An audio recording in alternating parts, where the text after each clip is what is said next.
حطيت حله على النار، حطيت فيها معلقه زيت، معلقه زيت صغيره كده اهي، مش كتير، ماشي. اهو حطيت شويه فشار اهو قيمه يا دوبك كوبايه كده اهو. رحت حطاهم في الحله وقلبتهم عشان يشربوا من كل الزيت اهو. لو انت بقى هتعمليه وتحطي له ملح، هتحطي بقى هنا معلقه ملح كده او شويه ملح. طب انا بقى مش هعمله بملح، مش هحط عليه ملح، هعمله بقى بطعم ايه، بالاطعمه، ماشي. وهقوم ايه، مغطيه عليه وسايبه النار عاليه عليه بس.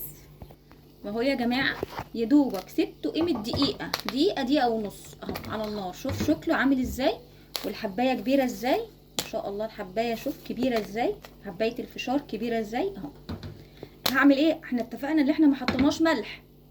هعمل ايه بقى، هقوم حطاه في الاطباق عشان كل واحد شوف، اللي عايز بطعم الكباب، اللي عايز بطعم الجبنه، اللي عايز بالشطه كده يعني. هقوم اروح بقى دلوقتي اروح احطه في الايه، في الاطباق اهو كده. ده حطيتهم في اطباق اهو، ادي اول طبق اهو. رحت جايبه ايه، اطعمه من عند العطار، ده طعم الجبنه اهو من عند العطار، ده اعمله. تقولوا له انا عايزه طعم بالجبنه، طعم بالكباب، طعم كده، تجيب الاطعمه دي من عند العطار اهو. اقوم حاطاه بقى على وش الطبق كده، ده طعم الايه، الجبنه. طيب في اطعمه تانية عندي طعم الايه، الكباب اهو. اطعمه عندي تانية هنا، اروح عند اللي عايز بالكباب اهو. اروح بقى عند ده راخر اهو طعم الكباب اهو. جايبه الاطعمه دي يا جماعه من عند العطار اهو.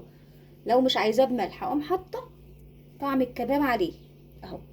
وطبعا تقومي بقى ايه، مقلبه بقى الطبق بس. وفي طعم تاني، طعم الشطه والليمون اهو، طعم تاني بالشطه والليمون. لو انت عايزه بالشطه والليمون اهي برضو طعم تاني بالشطه والليمون اهو.